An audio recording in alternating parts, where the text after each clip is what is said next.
Salam alaikum Azul, bonsoir. Les stars, les étoiles, ont vocation à s'éclipser avec l'aube. Mais les révolutionnaires sincères et désintéressés resteront à jamais dans notre mémoire. L'abnégation et la sincérité de l'engagement sont ce qu'il y a de plus méritoire. Et c'est bien pour cela que les nations honorent le soldat inconnu. Aujourd'hui, avec les nouvelles possibilités de communication, les acteurs de n'importe quelle dynamique qui engage l'avenir des sociétés peuvent se faire connaître et diffuser leurs opinions, leurs appels, leurs dénonciations en temps réel, aux quatre coins du monde, avec un seul clic. Et les moyens pour réagir à ces mêmes expressions ou les retransmettre, les recouper, les filtrer sont illimités. C'est dire combien les choses ont changé et combien les anciennes méthodes ne peuvent plus trouver à se déployer avec la même aisance qu'elles le faisaient il n'y a pas si longtemps. Et voilà pourquoi l'affaire Dahdah a indigné jusqu'aux éradicateurs pour tout ce qu'elle signifie d'incompétence, d'inadaptation et de mépris pour l'intelligence des gens. Pourtant, certains réflexes ont la vie dure, puisque certaines attitudes particulièrement égotiques, particulièrement obstinées, continuent d'user des mêmes méthodes éculées pour tenter de se faire mousser. Bien souvent au détriment du bien commun, de cela même au nom duquel ils se réclament. Il est temps que nous nous tenions à distance de toutes ces énergies mortifères qui ne peuvent que nous freiner, que servir de moyen de subversion à ce régime qui récupère tout ce qui peut le maintenir, tout ce qui peut diviser, tout ce qui peut ralentir, voire contrecarrer la révolution du peuple algérien. Le temps est à l'union, à la cohésion, au pacifisme, à l'inébranlable détermination. À Paris, en autorisant le rassemblement Place de la République pour la journée de demain et en ne permettant pas la marche qui était prévue un jour avant le grand anniversaire du Hirak, qui doit être commémoré massivement par le peuple algérien, les autorités françaises, peut-être à l'insu de leur propre gré, même si elles ne sont animées par une quelconque arrière-pensée, on y soit qui mal y pense, voire des intentions inavouables, n'en ont pas moins apporté à cette décision qu'elles viennent de prendre, de ne pas autoriser la marche, n'en ont pas moins apporté un soutien objectif au régime d'Alger, à un moment aussi crucial. La marche n'a donc pas été autorisée. Pourtant, les marches des Algériens à Paris depuis le début du Hirak ont toujours été exemplaires de discipline et de civisme, malgré l'action pernicieuse des provocateurs qui viennent des services algériens à Paris. Mais faut-il pour autant tomber dans ce piège de la provocation et appeler au maintien de la marche, au risque de sortir de notre selmiya, au risque de fracturer notre admirable cohésion, au risque aussi de dresser l'opinion publique française contre notre révolution, au risque de diffuser un climat anxiogène au sein de nos propres militants, au sein de nos propres compatriotes. En tous les cas, Et si j'en crois les avis qui s'expriment dans les réseaux sociaux d'Algériens de France, mais aussi d'Algérie et même du monde entier, il est certainement plus avisé et plus porteur de faire montre de sage détermination, de nous limiter au rassemblement et de tout faire pour le réussir. Le faire rentrer dans l'histoire des manifestations de la diaspora, par son nombre, sa haute tenue politique, sa cohésion.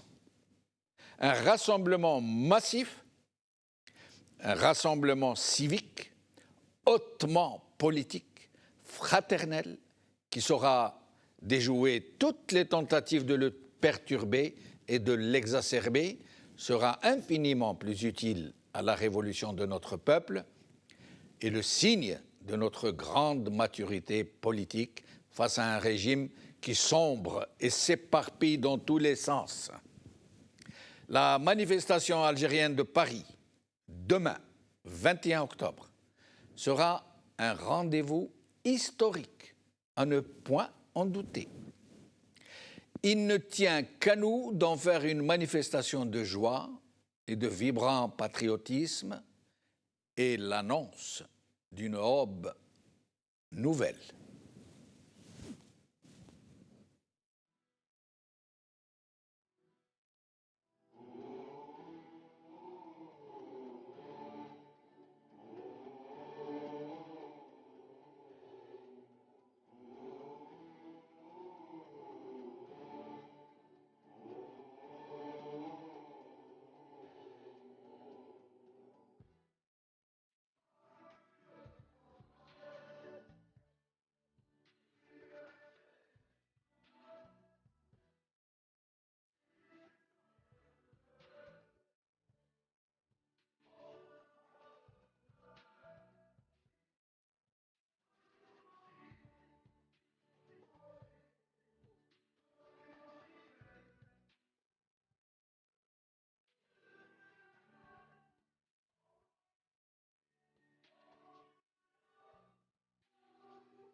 Algérie, une phase cruciale.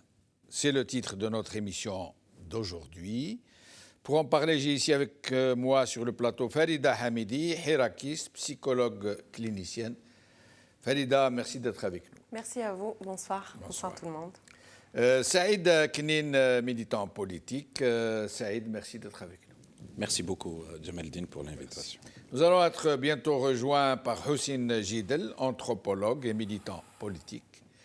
Mais nous allons commencer par le téléphone ou le Skype, nos amis, quelques-uns de nos amis qui vont faire de très courtes interventions, 2 minutes chacun, pour nous dire ce qu'ils pensent, s'ils ont des appels à lancer, ce qu'ils pensent de cette manifestation de demain à Paris, qui va être réellement décisive pour la suite des événements, puisqu'elle est en ligne de mire de la provocation, de la subversion, et que les services qui sont chargés de la contrecarrer ici à Paris ont mis tous les moyens pour essayer de la faire capoter, pour essayer de la faire exploser, mais j'espère en vain. Alors, nous allons commencer par Karim Naïtou Slimane. Marhaba bik Karim, vous avez 2 minutes.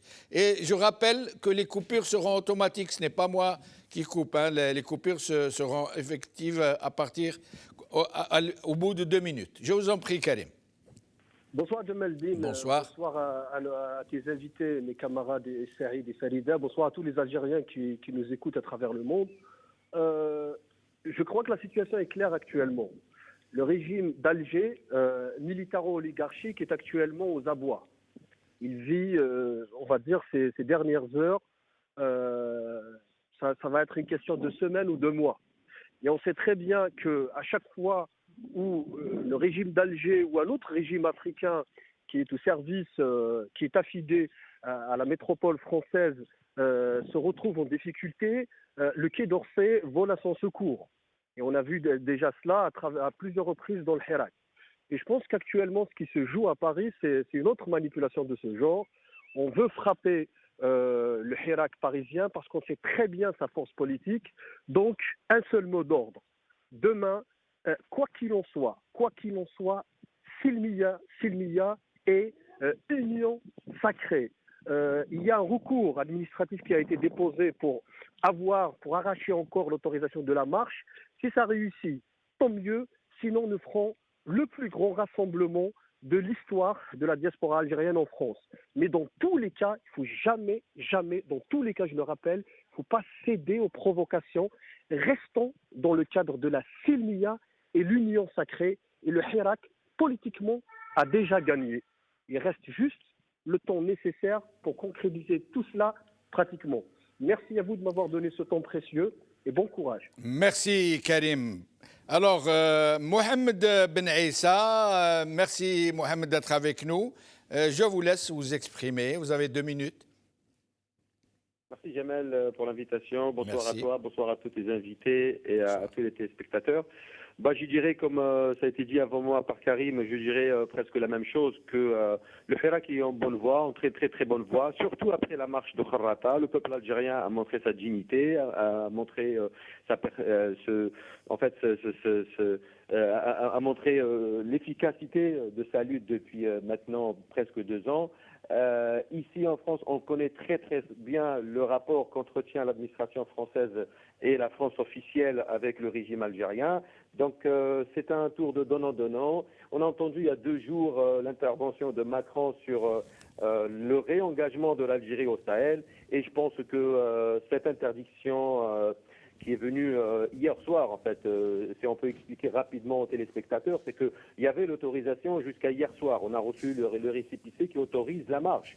Hier soir, à 18h ou à 17h, on reçoit un arrêté d'interdiction, et vendredi soir, juste quelques heures avant la fermeture de l'administration. Donc cela est un acte purement politique. C'est un geste de Macron rendu à la mafia algérienne suite à la modification de la Constitution et le fait de permettre à l'armée algérienne d'intervenir au Sahel. Ça a été annoncé par Macron, donc on le comprend très très très bien. On le sait très bien aussi que la France a régressé sur l'échelle démocratique. Donc on laisse la France face à son histoire, face à ses principes. Notre lutte va continuer, va pas s'arrêter. C'est une lutte qui s'inscrit dans un temps long. On a gagné jusque-là, on a gagné un peuple uni, un peuple soudé, un peuple très conscient, très civilisé. On se félicite aussi de la libération des otages, mais on ne considère pas ça comme une victoire politique, parce qu'avant le 22 février, ces otages étaient libres et resteront toujours libres. Le 22 février, ça va être une marée humaine, un tsunami à Alger. Demain, ici, on fera notre rassemblement. On sera très fort, toujours soudés, toujours fidèles au principe du Hirak. Merci à vous tous. Merci beaucoup, Mohamed Ben Issa. Je rappelle que dans l'affiche, vous voyez une marche de Place de la République à un autre endroit. En fait, ce n'est pas le cas. Là, en principe, la marche a été interdite par les autorités françaises. Ce sera donc un rassemblement à Place de la République, sauf contre-ordre, sauf changement de programme, ce que nous ne manquerons pas de vous annoncer s'il se produit, bien sûr. Tar Sisserir est avec nous. Tar, merci d'être avec nous. Vous avez 2 minutes, Tar. Bonsoir tout le monde, bonsoir Sidi Bonsoir. bonsoir à tous les invités. Donc, effectivement, au début, on avait l'autorisation pour la marche parce que la France, l'État français a fait marche arrière parce qu'au début, on avait l'autorisation de la préfecture. Donc, après le discours de Tebboune, ils ont fait marche arrière. Donc, ça montre que les raisons d'État agissent. Et nous, on a toujours rappelé que la raison d'État, c'est quand l'État déraisonne. Avant, la France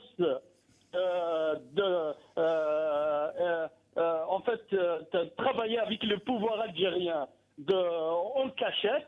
Maintenant, ils ont montré qu'ils sont là pour soutenir un pouvoir totalitaire, un pouvoir criminel. Donc, ils ne veulent pas lâcher. Alors, nous, d'abord, on doit rappeler que nous avons l'autorisation pour le rassemblement, mais on va nous battre pour arracher le droit à marcher. Parce que nous avons le droit, comme toutes les organisations, parce qu'il y a beaucoup d'organisations qui ont appelé à la marche, ils ont eu l'autorisation facilement. Par contre, nous, ils veulent nous empêcher Mais de quand marcher. vous dites, Tahar, nous allons nous battre pour arracher le droit de marcher, vous voulez dire de façon administrative, pacifique? Oui, on va le faire d'une façon administrative, parce que nous avons engagé des procédures. Bien sûr, nous, on ne va pas le faire. Bien sûr, nous, on respecte les lois. On va le faire d'une manière administrative, parce que l'arrêté est injuste tout simplement parce qu'il s'appuie sur un certain nombre d'arguments comme une élection inexistante. Il parle de l'élection alors qu'il n'y a pas d'élection. Je ne sais pas, il n'y aura pas d'élection demain. Je ne sais pas de quelle élection la préfecture parle. Est-ce que la personne qui a rédigé l'arrêté, c'est un Français ou...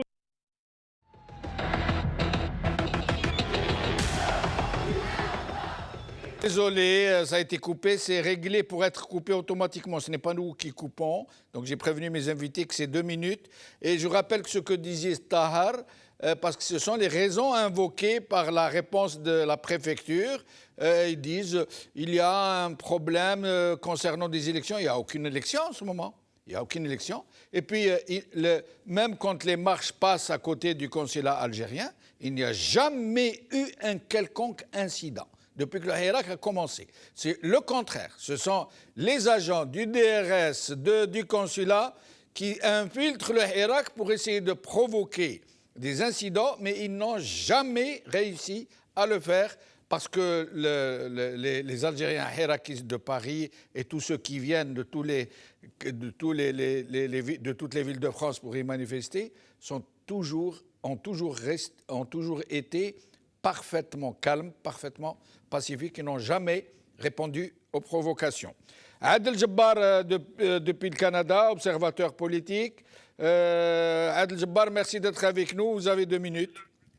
C'est moi qui vous remercie. Un coucou à Madame et à Saïd qui sont sur le plateau, que j'aime beaucoup. Donc moi je dirais une chose, nous avons démontré notre civisme, notre pacifisme, notre non-violence et notre intelligence aussi bien en Algérie que partout ailleurs dans le monde. Je demanderai à notre diaspora si elle voulait faire encore très mal à ce régime-là, c'est d'obéir aux lois de la République française, de ne pas les transgresser du tout. Un sitting à Paris fera autant, sinon plus mal encore, à cette dictature. Il ne faut pas être naïf, et je sais que nous avons beaucoup de génie, le peuple a beaucoup de génie. Il a démantelé, il a déjoué toutes les tentatives de déstabilisation et de division. On rappelle une chose, c'est que depuis l'arrivée des DAF au pouvoir en Algérie, la géographie française a changé. Aujourd'hui, la France va de Dunkerque à Tamrast, comme le disait le général de Gaulle. Ces gens-là sont dans la provocation. Le Kharrata, la révolutionnaire, a enfoncé un clou. Hier, Khenchla a encore enfoncé un clou. Aujourd'hui, à Montréal, il y a une caravane qui a démarré. À Paris, ce sera demain, à Montréal demain, et puis le 22, j'espère que le tsunami en Algérie va balayer définitivement cette dictature. Ils sont dans la provocation. Aujourd'hui, ils veulent encore démontrer que ce sont les islamistes, les fondamentalistes, les intégristes et le risque islamiste qui va sévir en Algérie et se répandre en Europe. Cela est complètement faux. Ils sont dans le concept ou la théorie, non pas du complot, mais de la dahdahisation, comme moi je l'appelle. Et les Algériens sont restés extrêmement sereins et intelligents.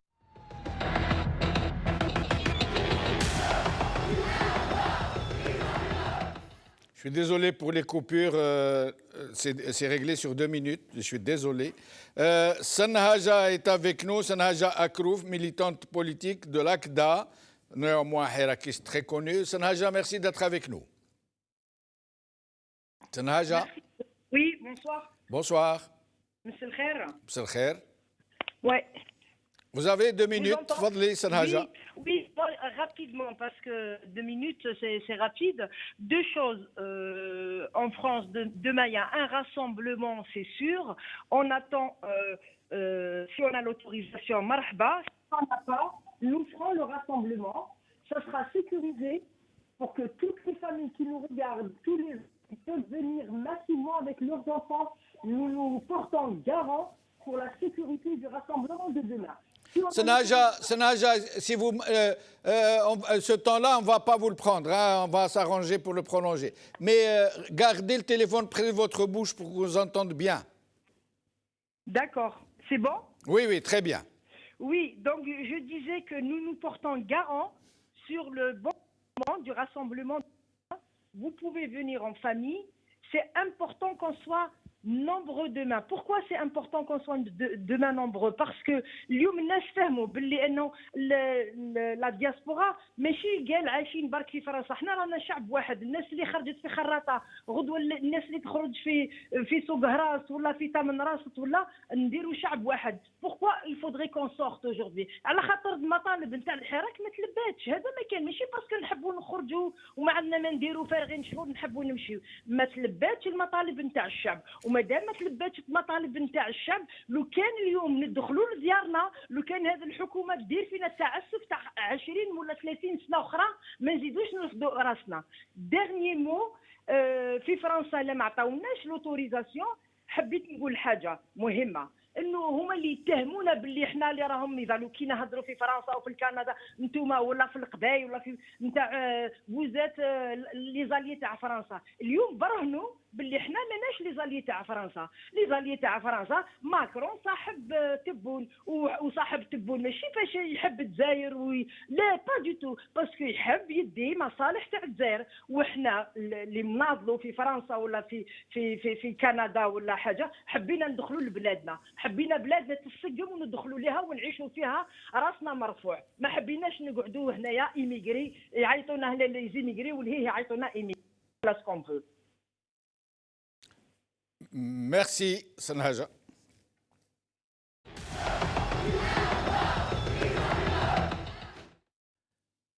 Lies Jebaili est avec nous. Merci d'être avec nous, Lies. Bonsoir Jamel Din. Bonsoir.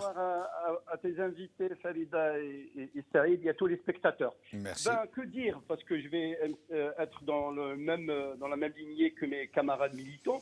C'est une connivence du régime algérien avec celui de la France. Le but, c'est de maintenir le statu quo et promouvoir ce régime dictatorial oppresseur contre le peuple algérien. C'est une énième, je dis c'est une énième mise en silence qui rappelle encore une fois l'alignement horizontal d'une France officielle, la France de Macron, aveuglée par ses intérêts, ni plus ni moins. Maintenant, la chose importante, il faut réussir le rassemblement. Le rassemblement, on est partout. Message, الشعب الجزائري, الجالية كلها مع الشعب الجزائري. علاش؟ parce que nous voulons construire un état de droit et de citoyenneté. دولة حق وقانون. Il faut qu'on soit demain nombreux, massifs, exemplaires, unis. Nous sommes un seul peuple, nous avons le même sang, nous avons la même culture, nous avons la même terre. Cette terre est à nous.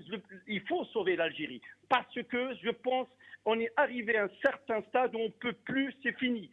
Le système dictatorial, il ne veut rien. Il veut anéantir son peuple. Je dirais même, il veut même la mort de son peuple pour se maintenir au pouvoir.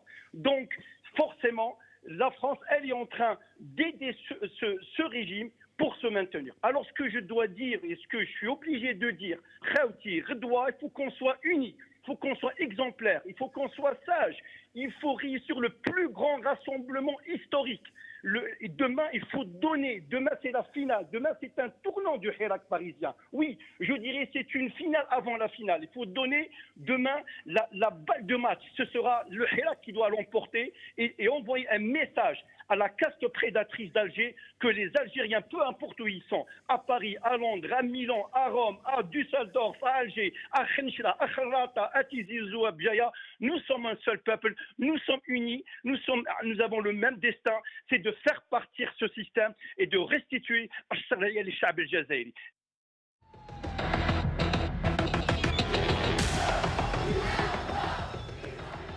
Abdelrahim Moussouar, militant politique FFS Hirakis sur la place de Paris. Abdelrahim, merci d'être avec nous. Vous avez 2 minutes. Salam alaikum. Wa alaikum Bonsoir salam. à toutes et à tous. Bonsoir. D'abord, je remercie tous ceux qui sont passés pour faire l'appel à la marche de demain ou peut-être au rassemblement. Vous savez qu'à la veille de la célébration de l'année 2 du Hirak et surtout après la grande démonstration à Kharrata et à Khenchela, le pouvoir tente avec tous ses moyens, même les plus diaboliques, d'étouffer la révolution et de l'empêcher.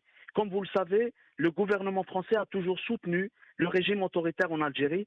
Il a donc annulé la marche de demain en nous envoyant un mail 2 jours avant la marche à 18h pour qu'on n'ait pas le temps nécessaire de faire un recours. Mais nous serons là parce que ça va être une marche décisive, Inch'Allah.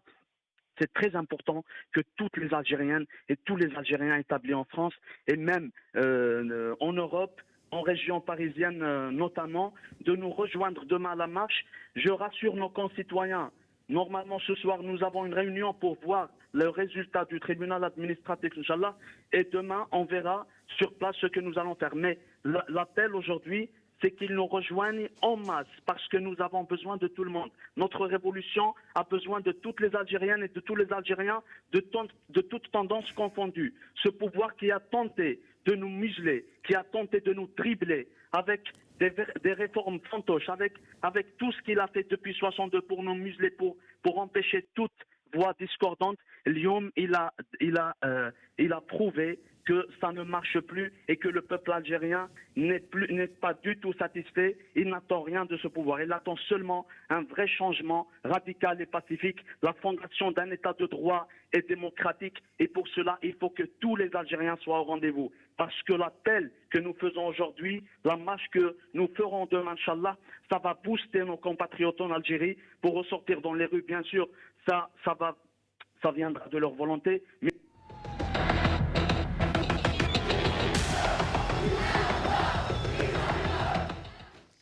Désolé pour cette coupure. Houssine Jidel, anthropologue, militant politique, vient de nous rejoindre. Houssine, merci d'être avec nous. Merci Jamaldine, je suis heureux d'être parmi vous après une absence. Oui, Mazel, je suis encore... Oui, bon, Saïd, Saïd, c'est du Racel. Je l'appelle Saïd du Racel. C'est une énergie inépuisable. Bon, c'est normal, zitoun, donc voilà. Ça coûte encore très cher et puis ça donne des résultats. Je conseille tout le monde de le consommer sans modération. Sans modération. انا كنت بزاف في قسمتنا نقول احنا في قسمتنا انا شي دو بارتو قسمتنا باتنا خنشله سيدي بالعباس في قسمتنا عمرهم ما يقولوا زيت قبايل كيف يقولوا دابري تو زيت عرب ولا زيت عرب وي باسكو في لو مو با ليكسكلوزيفيتي وي نحن يقولوا هكذا مي بون باسكو في لو مو à certains moments il y avait de l'huile d'olive produisée par les Algériens musulmans ça veut dire arabe ou l'huile de tournesol qui n'est pas de notre culture. نقولوا له احنا زيت فرنسيس ولا زيت سانغو ولا زيت سانغو ça veut dire سانغو اللي ما عندوش le Alors, donc, mes chers amis, nous allons parler de la marche parisienne, bien sûr, de la manifestation, du rassemblement parisien. Pour le moment, s'il y a du nouveau, donc, on va nous appeler. Mais nous allons parler aussi de l'allocution de M. Tebboune hier, la libération des otages, comme l'a dit si bien tout à l'heure un des intervenants. Et nous parlerons aussi du Hirak qui va avoir lieu en Algérie le 22, le grand anniversaire, le 22 et le 23. Et aussi, si vous avez le temps, du retour d'Al-Magharibiya, comme par hasard, qui tombe à un moment pareil, magnifique. C'est comme une annonce de printemps en même temps? Je pense que ça a été planifié. Planifié par le régime? Non, pas par le régime. C'était planifié par la Révolution. Ah, d'accord. Voilà. Alors, mes chers amis, d'abord, qui veut prendre la parole pour ce qui est de ce qui était prévu comme une marche et qui a finalement viré les autorités françaises qui interdisent la marche et qui autorisent le rassemblement? Saïd, peut-être, il était Saïd. dans l'organisation quand même, donc Oui, c'est de l'intérieur. D'abord, on va contextualiser. Mais avant, je salue d'abord les téléspectateurs et les téléspectatrices. Je dis, le pouvoir panique. Et avec lui, tous ses soutiens. Dans ce système, ce tentacule mondial qu'on pourrait appeler avec la néocolonialisation ou le néocolonialisme. Après la marche de Kharrata, celle de Khenchela, ceux qui croyaient qu'en arrêtant des hérakistes, les révolutionnaires, ceux qui croyaient par lâcheté, inhumanité, indécence, utiliser une tragédie mondiale pour se venger du peuple, qu'ils allaient en finir avec la volonté et la détermination de notre peuple à arracher l'Algérie des mains du cartel des généraux et de leur soutien à l'étranger, ont eu une grosse claque à Khenchela et à Kharrata. Notre révolution, elle arrivera au bon port. Le peuple algérien l'a décidé. Kharrata, quand la jeunesse disait Istiqlal, c'est le sang de Chouhada qui parlait, qu'on voyait se transformer en énergie que rien ne pourra arrêter. Notre révolution, elle a mis à nu, grâce au peuple algérien, et là, à cet instant, pour être honnête et sincère, j'ai envie, sincèrement, j'ai envie de voir comme ça, dans les yeux, droit dans les yeux, tous les Algériens,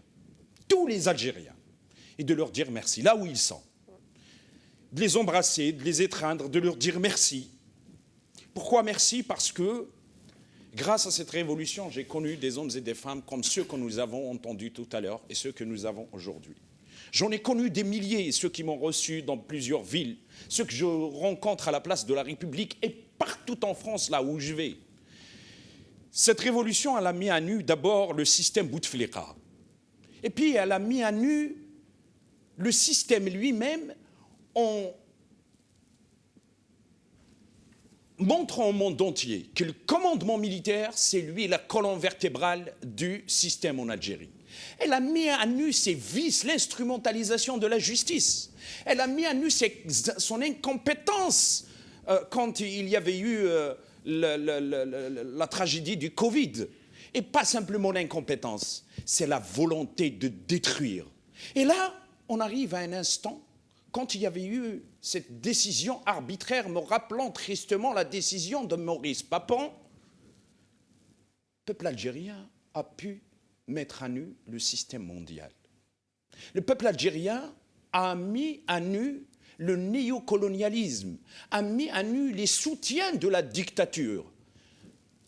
2 mois de ça, à peu près, ce président a qualifié l'aine du président de courageux.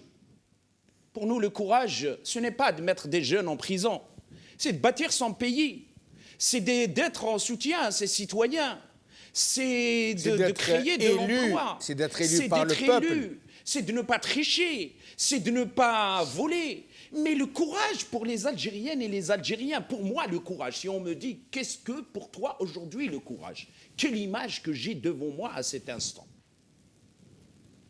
Zabana, devant la guillotine, couper ma tête, l'istiqlal. Donc le peuple algérien, demain, parce que là il y a des attentats qui sont faits.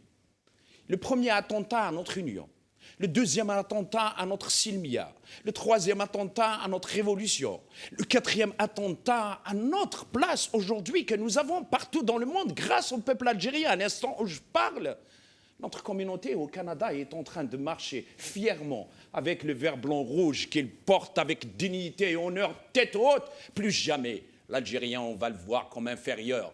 Et là, le syndrome du colonisé et celui du colonisateur, l'Algérie française ou la France-Algérie, elle est là.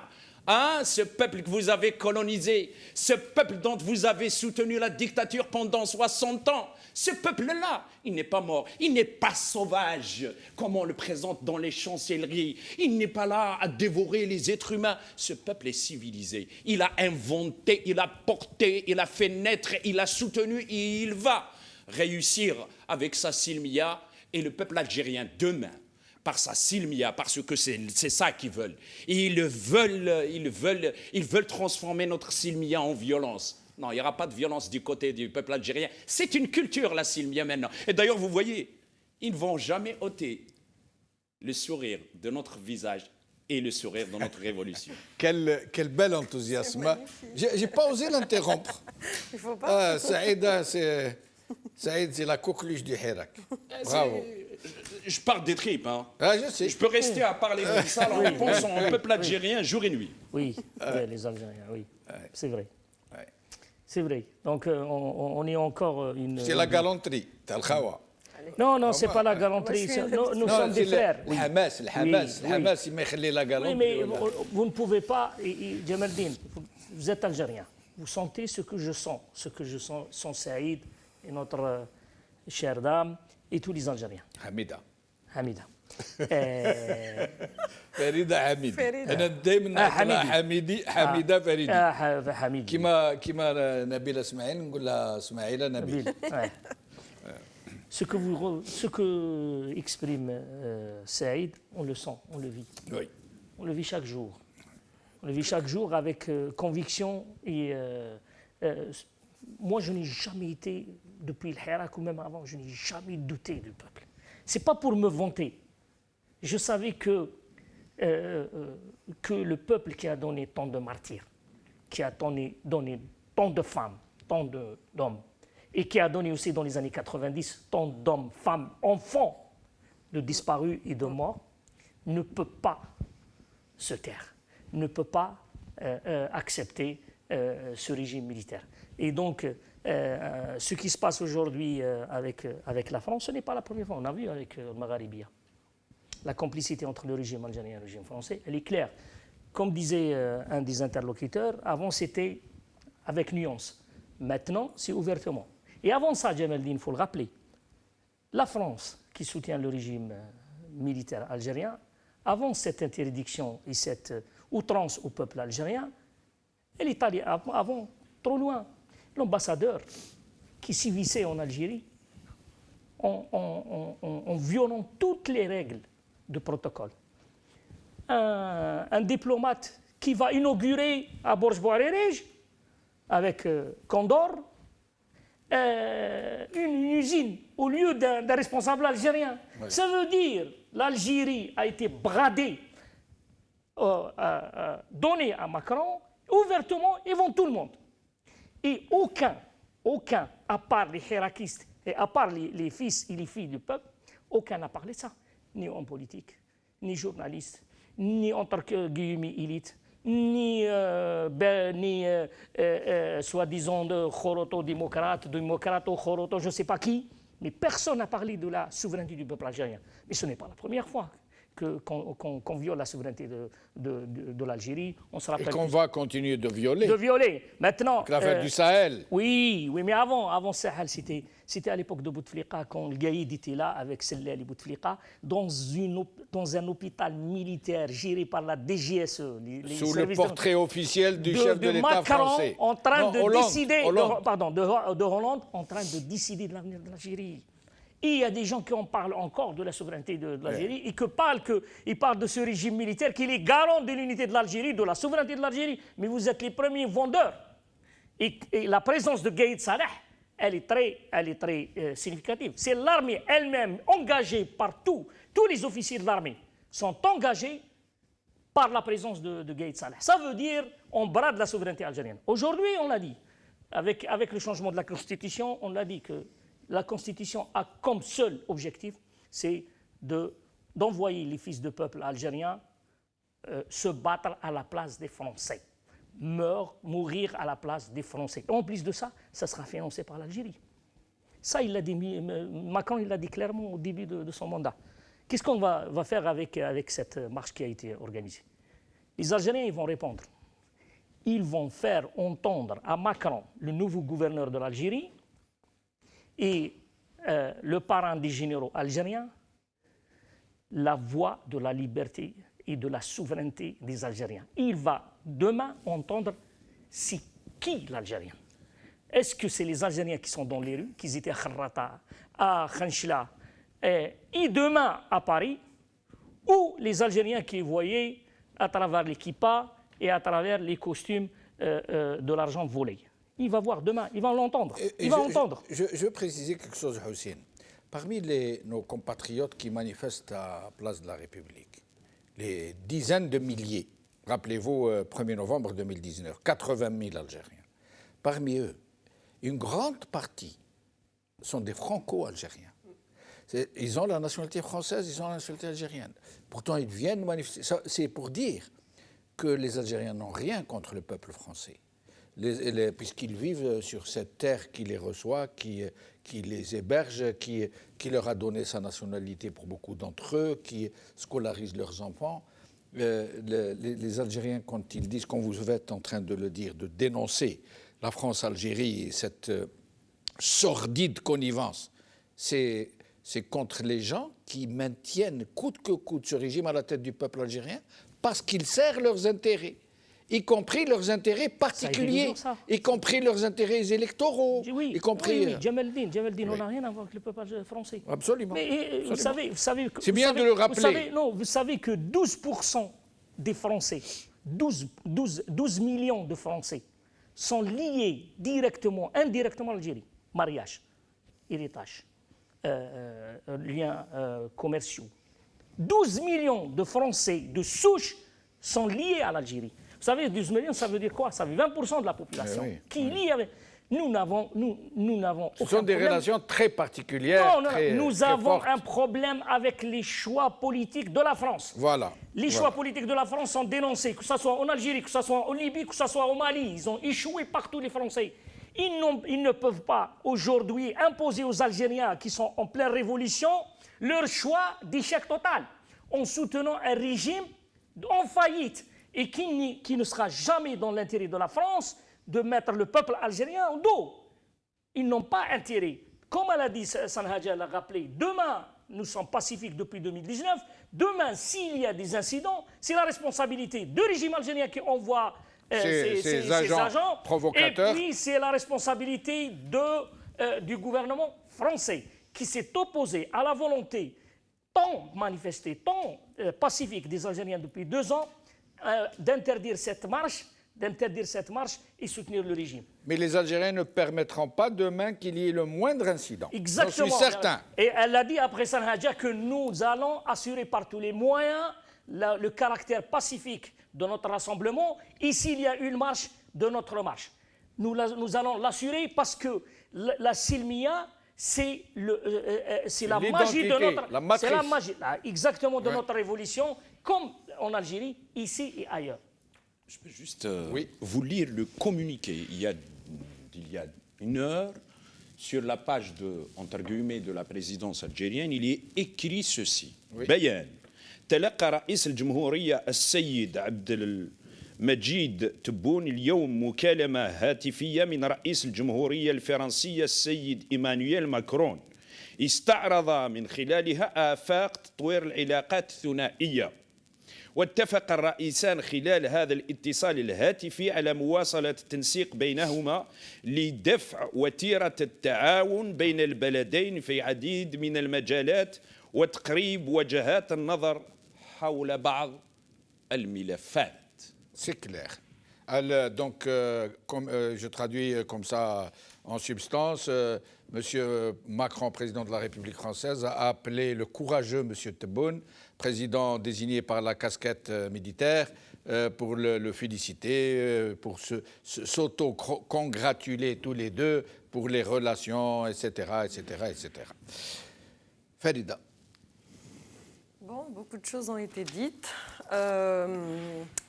En tout cas, par rapport à la marche de demain, oui, effectivement, l'annulation fait qu'on va faire un rassemblement statique finalement. Ça ne nous empêche pas d'être très nombreux, de faire qu'un. Et d'occuper cet espace-là qui nous a... voilà, il y a des autorisations qui sont signées, on nous a autorisé de nous rassembler.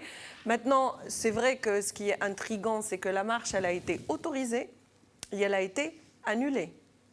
Donc là, effectivement... Pour des raisons... D'ailleurs, je demande à Chaban de nous ramener le communiqué de la préfecture pour lire les raisons précises. Oui, c'est quand même assez spécial parce qu'il y a 2 mois ou il y a 1 mois de ça, il y a eu à Paris la marche des sans-papiers. Et l'accord pour la marche n'a pas été donné. Par contre, ce n'est pas un accord qui a été donné, qui a été annulé. C'est que dès le départ, la marche, elle n'a pas été autorisée. Il y a eu un recours en référé et la marche a eu lieu. Donc le juge a donné raison aux organisateurs. Contre l'avis de l'administration. C'est ça. Et d'ailleurs, j'étais à cette marche-là, j'ai participé. Il y avait un monde fou. Par contre, donner l'autorisation et la retirer par la suite, donc là, la décision du juge, elle va être un peu compliquée parce que c'est politique, c'est clairement pour des raisons politiques. Et ben, c'est là aussi où on s'interroge un petit peu sur la justice en France. On a adel téléphone fait le bled. Certes, c'est un état de droit. Maintenant, quand les décisions, elles sont politiques, on voit quand même que chez eux aussi, c'est délicat. Voilà, ça, il faut dire les choses telles qu'elles sont.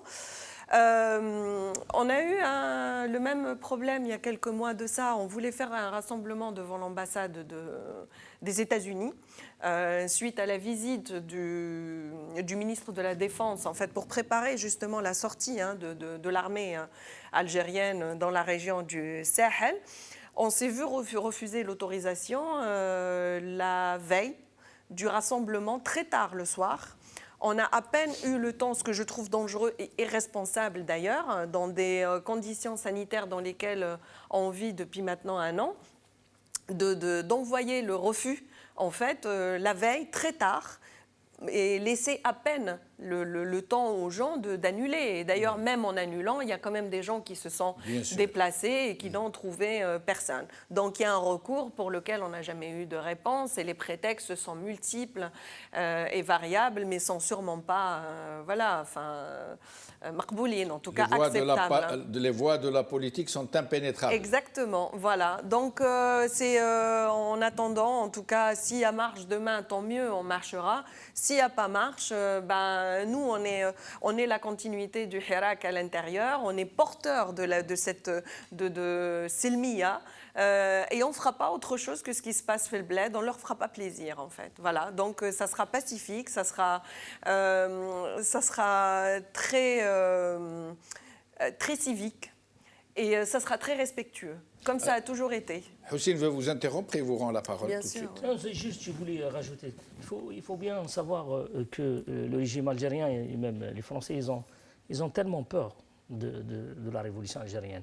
Ils ont tellement peur de...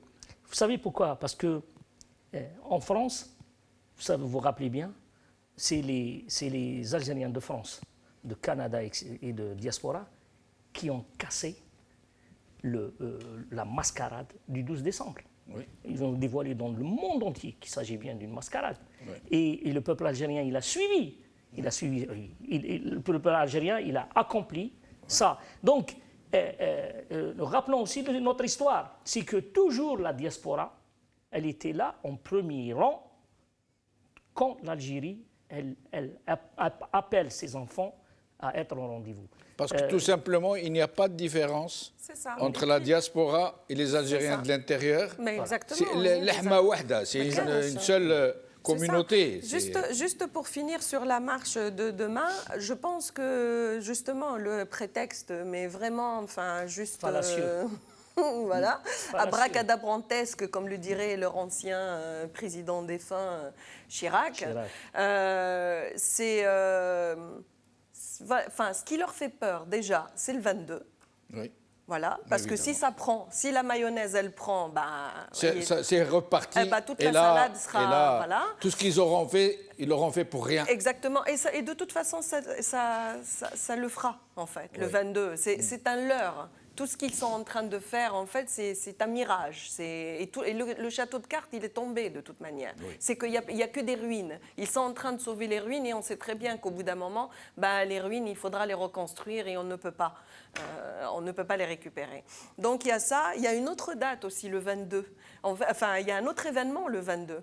Il y a le retour des marches Felblad, mais il y a aussi la session des droits de l'homme à l'ONU, en fait, qui va traiter justement de cette question-là entre le 22 et le 23, et ça leur fait peur. Parce que s'il y a bien quelque chose qui fait peur à ce régime, c'est son image à l'extérieur. Oui. Le problème, c'est qu'elle est déjà écorchée. Oui. Voilà, donc et quelle image et comment et ils savent très bien que c'est une bande de voyous. Et quand on dit voyou, ça a toute sa portée du voyou par définition littérale. On n'est même pas dans le sens figuré, en fait. Oui. Donc maintenant, la France, officielle, elle prend ses responsabilités. Parce que cette image-là, qui est complètement écorchée de cette bande de voyous, elle est en train de ternir aussi l'image d'un pays porteur de valeurs des droits de l'homme. Absolument. Qui a ratifié, qui est à l'origine. Donc, s'abaisser à des pratiques pareilles, moi je pense que c'est une grande fragilité et je pense que c'est un mal pour un bien. Parce que le 21, ça reste une date éphémère. C'est un jour qui passe. Notre révolution, elle est continue dans le temps. Il n'y aura pas demain, il y aura après-demain. Il n'y aura pas après-demain, il y aura la semaine prochaine. Et on ne s'arrêtera pas. Le 13, on a fait une manifestation, on était peu. Le samedi d'avant, il y en avait une autre, on était peu. Mais qu'est-ce que c'était efficace? Qu'est-ce que c'était efficace? Voilà, donc en fait, on est dans la qualité. Nous, on est une génération qui est dans la qualité, on n'est pas dans la quantité. Eux, dans la quantité, en fait, les millions, ils sont en train de voir la conséquence. Et bien nous, on est dans la restauration. Regardez notre la façade. Et on veut la qualité. Et c'est ça, c'est ce travail-là, en fait, d'artistes et d'artisans qui est en train de réussir et on ne s'arrêtera pas. Et vous m'avez rappelé un des slogans du Hirak, vous parlez de génération qui ne s'arrêtera pas. Cette génération vous mettra à genoux. Absolument. Il y a quelqu'un qui vient de m'envoyer un message, donc voilà, parce qu'on est là aussi pour porter la parole Comme le message que vous a envoyé votre mari, que nos chemises étaient cousines. Et que c'était mignon. Et effectivement, en 86, en fait, pour appuyer justement sur la complicité de la France officielle à ce régime-là, et voir aussi que l'efficacité des mouvements populaires peuvent renverser la donne. 85 militants du MDA. C'est ça, exactement. En 86, France, tout à fait, exactement. Et c'est suite à la résistance du peuple qui n'ont pas été. Et voilà. Et Gemeldine, par rapport aux motifs, d'ailleurs vous avez raison, mais les motifs, avant même qu'on arrive aux motifs que je vais balayer d'un revers de main en 2 secondes, vous voyez, et que toute raison, toute conscience, toute logique balayerait d'un revers de main, c'est que la place de la République, depuis le début, ils ont tout essayé. Ils ont tout fait. Infiltration, beltadjia, payer des gens, envoyer de leur lupanar. Ils ont tout essayé. Et comme ils n'ont pas réussi, on les a mis à nu, comme le peuple algérien a mis à nu le système. Tout à l'heure, vous avez dit les motifs. Le premier motif invoqué dans l'arrêté, un contexte électoral tendu. Est-ce qu'il y a des élections en Algérie? Il n'y a pas d'élection en Algérie, à moins que si c'est Macron qui décide déjà de quelle élection, et là, il faut bien qu'il nous dise. Peut-être. Le deuxième motif, risque sérieux de troubles à l'ordre public. Oui. Nous avons marché 2 années durant. D'ailleurs, on devrait rentrer dans le record Guinness de la diaspora, la seule diaspora au monde qui a occupé des places, que ce soit au Canada, à Londres, à Paris, pendant 2 années consécutives, sans problème. Et qui nettoie après. Et on nettoie après. Et je vais vous donner un autre indicateur. Le 8 mars de l'année dernière, nous avons tenu notre rassemblement à la place de la République. Et la police, et comme il y avait une marche de nos frères et nos sœurs français. Eh bien, à un certain moment, la police avait chargé. Et nous les avons accueillis à la place de la République, parmi nous, et on a dit à la police, ici c'est la Silmia, ici il n'y a pas de problème. Ici, vous n'allez pas charger, vous n'allez pas les frapper, on va les accueillir et vous les laissez tranquilles. Ici, c'est la paix, c'est la Silmia, c'est la fraternité, c'est l'amour. On a tous vu ça. Et là, justement, pour cette occasion, l'appel est annoncé au peuple.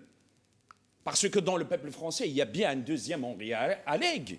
Il y a bien des porteurs de valises. Il y a bien des hommes et des femmes d'honneur qui portent dans leur cœur notre révolution. Le troisième, c'est juste une minute, parce qu'il y a le troisième motif, menace terroriste. Oui. Ça, c'est du dadouisme. Non, il parle de, pour ne pas faire peur aux gens, il parle de la police qui doit être mobilisée ailleurs, là où il y a des menaces terroristes. Exactement. Pour ne pas disperser. Voilà, n'a pas les moyens de... Oui, mais moi, ce qui m'a surtout étonné, c'est, considérant le contexte électoral tendu en Algérie. Quel contexte électoral? Il n'y a pas de contexte électoral. Non, mais ça se voit. Donc, que cette décision a été prise juste après le discours de Tebboune. Parce qu'il a annulé, il a dissous le Parlement, et automatiquement, il devait y avoir des élections. Non, il n'a pas dissous, il a annoncé la dissolution prochaine de l'Assemblée, et il n'a pas annoncé la date. Et ils disent aussi des risques sérieux de troubles de l'ordre public sur le parcours des manifestations civilisées, en particulier à la hauteur du consulat général d'Algérie. Il n'y a jamais eu d'incident. Jamais. Alors, juste, c'est là où le rôle diplomatique, en fait, de la diaspora, en fait, il est là, le rôle diplomatique. La diplomatie populaire. Exactement. Parce que c'est là, en fait, où on voit le piège. Et le piège, c'est quoi? C'est la désinformation. C'est comme dans les années 90, hein, quand ils ont ouvert les médias et par la suite, hop, on referme le robinet, il n'y a plus rien. Il n'y avait que les médias officiels qui transmettaient des informations finalement mensongères, de la désinformation. Donc c'est ce qui est en train de se passer maintenant. Qui sait, peut-être qu'ils leur ont dit, il y a eu des solutions du Parlement, il y a des élections la semaine prochaine. À ce point, ils ont un ambassadeur. L'incompétence de la préfecture de police de Paris à ce point. Je pense que le gars, il doit justifier, il a donné l'autorisation, il doit la retirer. Comment il va justifier? Voilà, il est justifié. Alors, qu'est-ce qui se passe là en Algérie? Mais ils ont donné le bâton pour se faire battre en même temps. Parce que notez ça, noir sur blanc, les élections tendues, et ben, en faisant votre recours, parlez-moi, monsieur des élections, dites-moi tout. Les élections dont vous êtes au courant. Alors, je me permets de vous interrompre. Assia Guichaud, qui était prévu dans la liste de tout à l'heure pour une intervention de 2 minutes, est avec nous. Nous allons la laisser parler. Assia Guichaud, merci d'être avec nous pour vous exprimer. Vous avez 2 minutes comme nos autres amis. Tfadli, Assia Guichaud, et merci d'être avec nous. Oui, bonsoir. Salam alaikum, Azoul Filaoun. Merci de me recevoir. Je suis là pour parler de la marche de demain, 21 février, à Paris, place de la République. Donc, comme vous le savez, la préfecture a mis un veto sur cette marche. Donc, du coup, ça sera plutôt un rassemblement, a priori, dans un premier temps. Tout dépendra du nombre. Mais je tiens à souligner quand même le caractère assez particulier de cette décision. Vous l'avez souligné, j'ai écouté vos interventions. Ce qui est incroyable, c'est qu'en France, nous avons un régime déclaratif des manifestations, c'est-à-dire que c'est même pas soumis à autorisation, c'est un droit inaliénable, le droit de manifester, le droit de s'exprimer. Donc là, ils ont mis un veto pour dire que cette marche était annulée, mais sans fondement, sans aucun fondement juridique. Donc c'est clair qu'il y a un recours qui a été mené actuellement par différents collectifs. Et nous attendons avec impatience justement la décision et quelle va être la suite qui sera donnée. Et nous ne comptons pas, nous, en rester là. Hein. C'est clair qu'il ne faudra pas en rester là. Il va falloir écrire un communiqué au ministère de l'Intérieur parce que les raisons qui sont invoquées, notamment risque terroriste, ce n'est absolument pas justifié. Trouble à l'ordre public, ce n'est absolument pas justifié. D'autant plus qu'aujourd'hui, il y a une manifestation de génération identitaire qui a été autorisée à Paris alors que nous savons... Pardon, Assia Guichaud, je vous interromps, mais je ne vous prends pas de votre temps. Je précise seulement que quand il parle de terrorisme, il ne parle pas de la marche. Il parle du contexte général de terrorisme qui doit mobiliser des forces de sécurité et lesquelles forces de sécurité, en cas de marche, seraient donc certaines parmi elles dirigées pour sécuriser la marche, ce qui fait que c'est ça. Mais il ne parle pas de menaces terroristes dans la marche. Entendons-nous bien. Oui, voilà, mais est-ce qu'il y a un état d'urgence en France actuellement pour menaces terroristes voilà, de catégorie 1, comme ça a été le cas il y a quelques années? Non, ce n'est pas le cas. Je vous dis, Génération Identitaire, qui est une association très dangereuse qui va être bientôt dissoute a priori, a été autorisée aujourd'hui à manifester. Donc, par contre, là, ça représentait une menace à l'ordre public et clairement une menace terroriste aussi.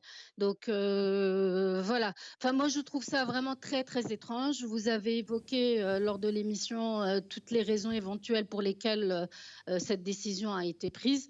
Donc, nous attendons la suite pour voir quels sont les recours auprès des tribunaux administratifs, etc. Voilà. En tous les cas, j'encourage tout le monde à venir en force demain, à être très, très nombreux. Il faudra vraiment, la veille du 22 février, envoyer un message fort à l'intérieur du pays, montrer que la diaspora est mobilisée, elle est là, il faut que nous soyons vraiment très nombreux. Voilà, et je vous remercie, je vous souhaite à tous une très bonne soirée. Merci Sia, au plaisir de vous revoir très bientôt, Inch'Allah. Donc j'aimerais que nous reparlions de ce passage où il parle de terrorisme pour que les gens soient bien informés. Oui. D'ailleurs, il est accolé à un acte de cet enseignant qui fut assassiné. Oui. Ce n'est nullement pas pendant la marche, c'est un contexte global. Il y a un problème dans votre micro, je me permets de vous interrompre, on va venir ranger. Moi, toutes les ce point de terrorisme, parce qu'il faut clarifier la situation. Oui, bah, après, il ne faut pas oublier aussi que je ne sais pas dans quel contexte ils ont rédigé en fait cet arrêté-là préfectoral, mais ça fait écho. Hein. Il ne faut pas oublier qu'il y a 3 jours de ça, Kharjoun Abou Dahdah jogging en Algérie, le ridicule ne tue pas, donc c'est un peu pareil. Hein. Ben, là, vous voyez un peu que c'est l'ultralibéralisme dans toute sa splendeur en fait peur pour maîtriser les masses, pour contrôler les masses, parce que d'un côté on a peur du virus, d'un autre côté le Covid, d'un autre côté il y a aussi le terrorisme. Donc occupez-vous d'avoir peur, votre sécurité d'abord, mangez, buvez. Pour l'instant en France c'est ce qu'on fait, hein. On travaille et on consomme. Je pense que c'est la limite. Je pense que et c'est la limite, exactement. En fait, c'est de la bêtise. Ça reflète l'époque Macron. Ah oui, complètement, dans toute sa splendeur. La gestion de la France depuis l'arrivée de ce président, il y a de la médiocrité sur plusieurs plans. Mais c'est ça. Et ça se voit ici, parce que quand vous rédigez un arrêt comme ça, et vous faites allusion à des choses qui n'ont aucun sens, un truc électoral en Algérie, terroriste. Et donc, vous dites que la France, elle est sous menace de terrorisme, mais on n'a pas vu BFM TV faire le buzz. Ben, généralement, c'est ça. Si vous parlez de ça, oui. Ça veut dire que le gars, il était... Je ne sais pas s'il était vraiment... Il n'était pas...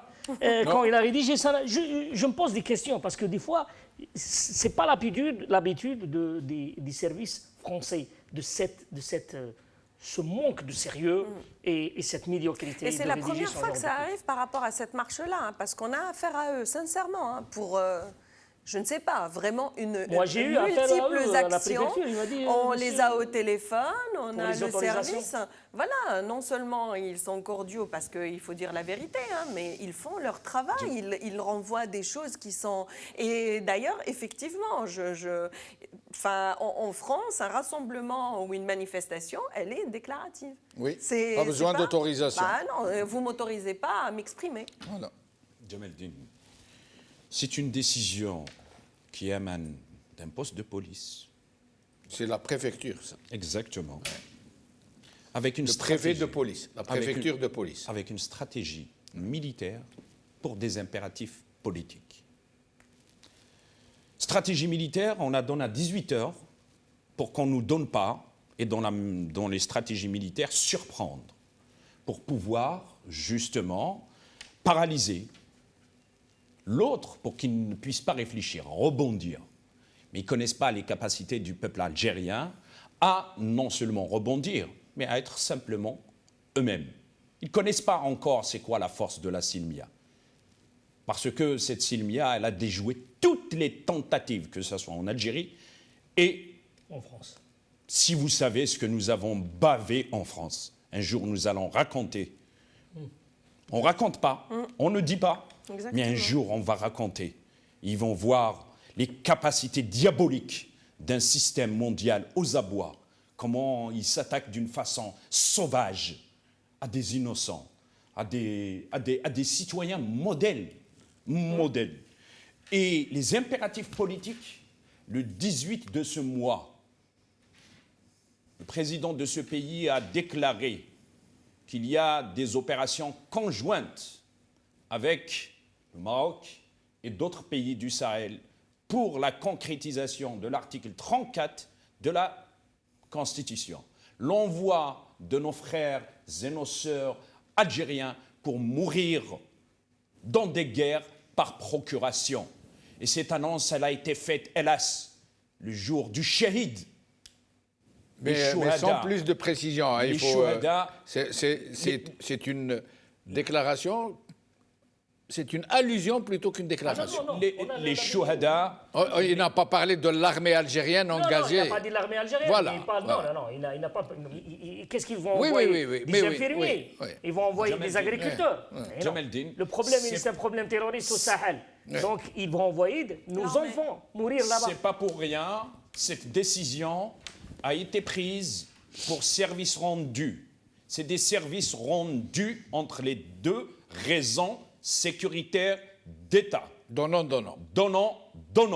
Ce qu'ils ont donné de l'autre côté, il y a un retour économique que l'on ne sait pas, mais il y a une chose que l'on sait aujourd'hui. Nos frères et nos sœurs, trahissant le sang des Chouhada, vont mourir dans des guerres par procuration, et c'est pour cette raison que le peuple algérien a refusé, a disqualifié toutes les échéances de ce système. Il a disqualifié leur présidentielle, il a disqualifié leur référendum, il a disqualifié ce système. Et ce système croyant tétaniser le peuple, d'ailleurs c'est les mêmes méthodes utilisées. Ils croient nous prendre au dépourvu. Monsieur Mekla, à 18h, il nous envoie la décision, il croit à 19h nous tétaniser. Et puis par la suite, on va y aller à l'affrontement. Mais la Silmia, le peuple algérien, l'Algérie, sont des lignes rouges. La Silmia, maintenant, est une culture. Ce n'est pas l'armée qui est la ligne rouge. Ce n'est, comme le disent certains. Certains politiciens ont déclaré que l'armée est une ligne rouge. On ne parle pas de l'armée, c'est la colonne vertébrale de l'Algérie. On a l'injonction à avoir de personnes parce que l'armée algérienne, c'est des Algériens, c'est Ouledna, c'est Khaoutna. On a d'injonction à avoir de personnes et c'est une institution comme les autres institutions. Et les institutions, elles sont là pour servir les Algériens. Et un pays souverain, digne de sa souveraineté, il n'envoie pas son armée sous les drapeaux d'un autre pays. C'est une question de bon sens, c'est une question de logique. Celui qui sait faire 1 + 1 = 2, il saura résoudre l'équation. L'armée algérienne, elle se bat sous les drapeaux algériens. L'Algérie n'est plus française, on n'a pas tirailleurs à offrir. Très bien. Alors, nous allons passer, mais très vite, parce que nous avons dit... Vous avez dit que des politiciens disent non, ne faisons pas offense aux mots. Politiciens, mais enfin, c'est comme ça qu'ils s'appellent eux-mêmes. Ils peuvent s'appeler comme ils veulent, mais dans justement le jargon populaire, il est très simple aujourd'hui. Pour avoir un strapontin, il suffit de faire passer l'armée avant le peuple, ainsi de suite, de faire la course, c'est l'esprit de course, mais le peuple, il n'est pas là. Donc, faisons un peu de respect pour la langue et un peu de respect pour le peuple algérien. Maintenant, ceux qui voient que l'armée est au-dessus du peuple et au-dessus du pays, et ils sont en train de faire des offres, des courbettes pour avoir des strapontins, c'est leur histoire. Mais l'histoire est en train d'inscrire. Il y a certains, ils sont des acteurs de l'histoire, il y a d'autres qui sont dans l'histoire et qui font l'histoire. Il y a une troisième catégorie qui sont des jouets de l'histoire. Le jouet de l'histoire n'a ni morale, ni éthique, ni valeur, ni principe. المهم مدنية مش عسكرية. Alors,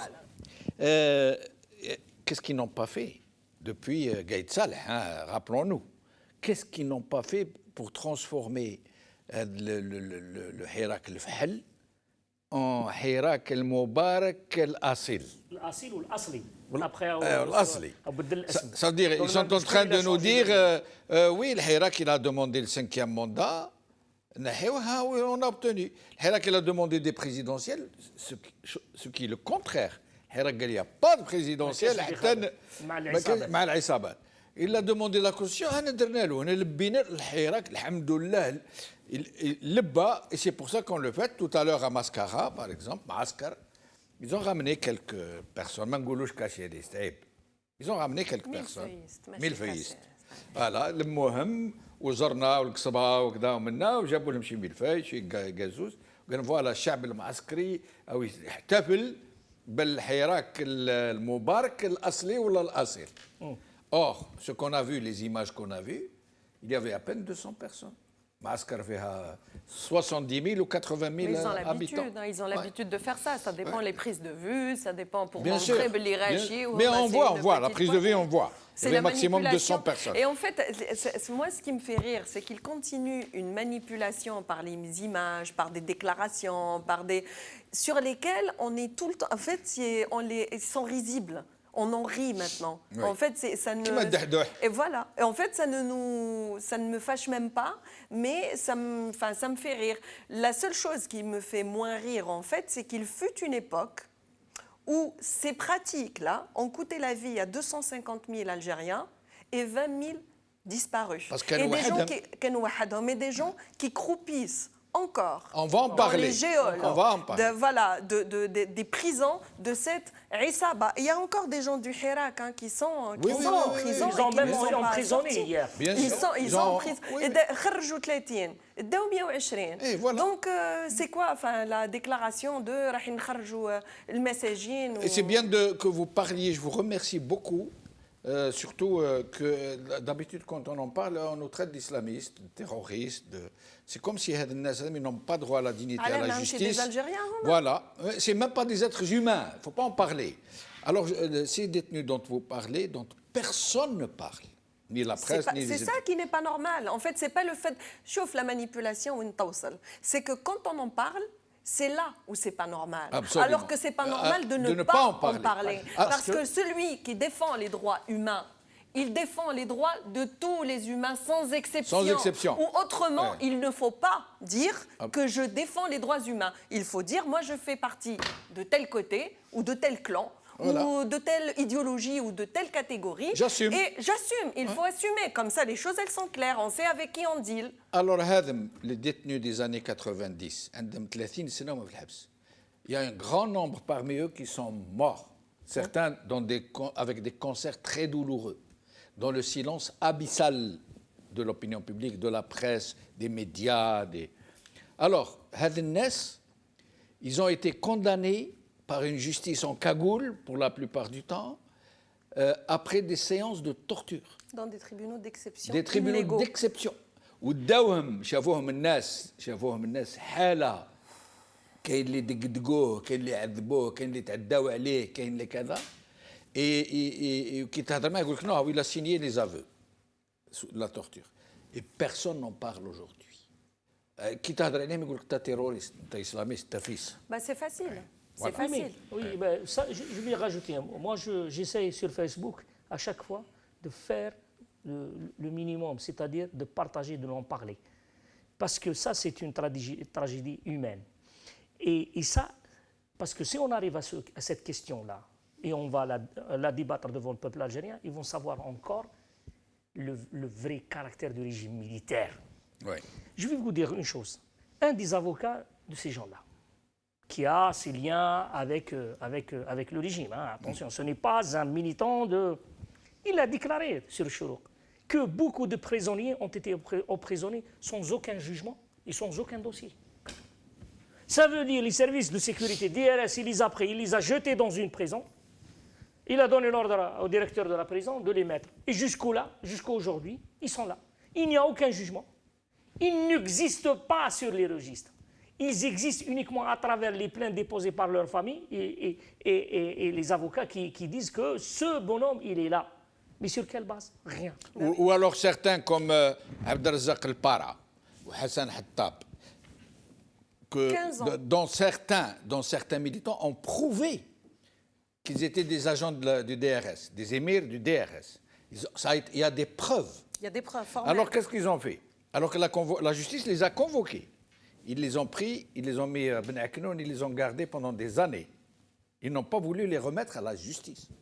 Et quand ils les ont remis, ça s'est passé en catimini, on ne sait même pas à quoi ils ont été condamnés, on ne sait pas s'ils ont été libérés, on ne sait pas s'ils sont toujours chez le DRS, on ne sait rien. Vous voyez un peu cette justice, le courageux Tebboune, cette république. Parce qu'on va ouvrir le dossier, on va ouvrir les dossiers des crimes commis par les généraux algériens. Voilà. C'est pas un problème de nier un côté ou un autre. C'est qu'il y a plein de gens, quand on parle de ça, en fait, c'est que quand ils accusent celui qui en parle de terroriste, d'islamiste, c'est qu'ils sont en train de disculper un côté, et un côté qui est impliqué jusqu'au cou. Et ces gens-là ont subi, il fut une époque où on ne pouvait pas en parler, la même chose que ce qu'a subi Walid Nekkish. Absolument. Et on a pu en parler, heureusement, de ce parce qu'il a été courageux et qu'il a osé défier. Mais c'est parce qu'il y a d'autres moyens de communication. C'est parce qu'à l'époque, il y avait aussi des gens courageux qui ont fait des déclarations, mais il y avait de la désinformation et rien n'a pu être... Vous allez à l'association ICAT ici, spécialisée dans les... C'était l'association chrétienne contre la torture, en fait. Il y a énormément de témoignages d'Algériens dessus, mais aucun dossier n'a été jusqu'au bout. C'est ce qu'il faut déterrer, et c'est exactement ce qu'il faut déterrer, les responsabilités de chacun pour clouer le bec à ceux qui ne veulent pas traiter des droits humains ou qui veulent traiter des droits humains de manière sélective. On est humaniste ou on ne l'est pas. Alors, nous arrivons à la fin de l'émission. C'est tellement passionnant qu'on n'a pas vu le temps passer. C'est vous qui êtes passionnant, hein, c'est votre... On va faire le dernier tour de micro. Vous allez avoir chacun 2 minutes. Et à 2 minutes pile, je vous interromps. فيهاش piston ou là. C'est Hossein. Moi, ce que je demande aux Algériens de France, et notamment de Paris, de venir massivement demain. غدوة يعرفوا شو هما الشعب الجزائري. هذه la complicité entre les généraux et le régime français, on doit la mettre à jour. On doit dire que toutes vos manipulations ne peuvent déjouer, ne peuvent atteindre le peuple algérien. غدوة نبينوا لهم باللي ولاد بالمهيدي في لا غروند بوست وفي لا ريبوبليك سي لا ميم. على ذيك غدوة لا بلاص دو لا ريبوبليك نقلبوها بلا بلاص دو لا غروند بوست غدوة ان شاء الله. كل الشعب الجزائري وهذه ما عندناش فرصه اخرى الان. رانا في ثوره، اون روبري الثوره، وكل واحد مسؤول وكل واحد يتحمل المسؤوليه نتاعو. الان الشعب الجزائري كامل شاف واش راه الريجيم هذا واش قادر. كيما دار الوليد نقاش دار الكثير من الناس، وكيما باع الجزائر الان لفرنسا يحب يبعث اولادنا باش يموتوا في مالي ويموتوا في اماكن اخرى، مستعد باش يبيع الجزائر كامل ويبيع ويحاول ما يقدرش امبوسيبل باش يبيع الجزائر. حنايا هما باعوها يا علي وحنا نرجعوها. هما باعوها وحنا نرجعوها. بارك الله فيك. Saïd.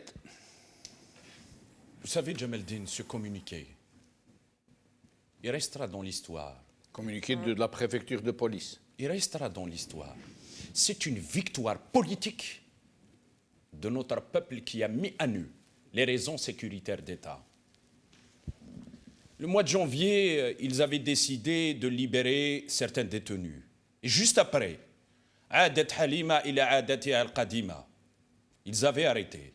Aujourd'hui, l'impératif est de libérer l'Algérie.